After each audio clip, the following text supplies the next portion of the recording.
Exercise 6.2 question number 1। आकृति 6.17 का ये फर्स्ट पार्ट है, ये सेकंड पार्ट है। दोनों में ही भुजा DE समांतर BC दी हुई है। भुजा DE समांतर BC, इसमें भी भुजा DE समांतर BC। और इस वाली फिगर में हमें EC की वैल्यू फाइंड आउट करनी है, इस वाली फिगर में हमें AD की वैल्यू फाइंड आउट करनी है। तो हम करेंगे इसको थेल्स प्रमेय के द्वारा। और थेल्स प्रमेय क्या होती है?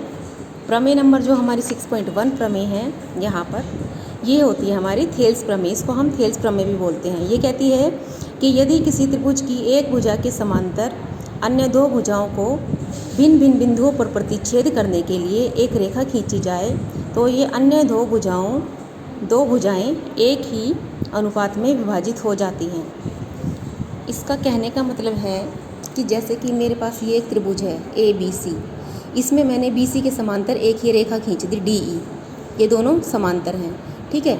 तो इसमें क्या होगा, ये वाला और ये वाला, इन दोनों का अनुपात AE और AE बटा EC के बराबर होगा। इस तरह से लिखेंगे हम इसको, इन दो भुजाओं का अनुपात इस तरह से बराबर होगा।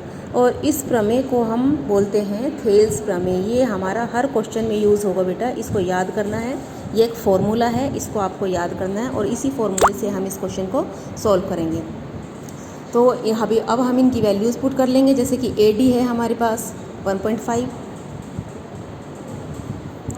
DB है हमारे पास 3, AE है हमारे पास 1 और EC हमारे पास नहीं है, तो हम EC को एज इट इज़ लिखेंगे।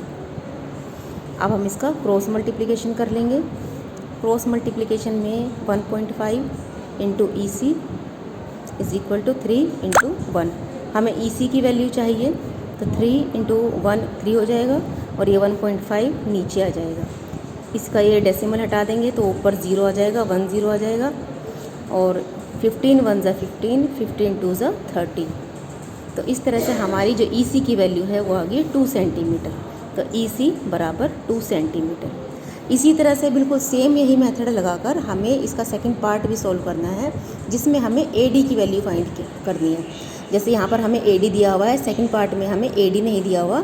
1 2 3 ये तीनों वैल्यूज़ दी हुई हैं और इसी फॉर्मूले से हमें AD की वैल्यू फाइंड आउट करनी है। तो आप सेम यही मेथड यूज़ करेंगे, थेल्स प्रमेय इस वाले फॉर्मूले को यूज़ कर क्रॉस मल्टीप्लिकेशन करके, और हमें AD की वैल्यू फाइंड करनी है।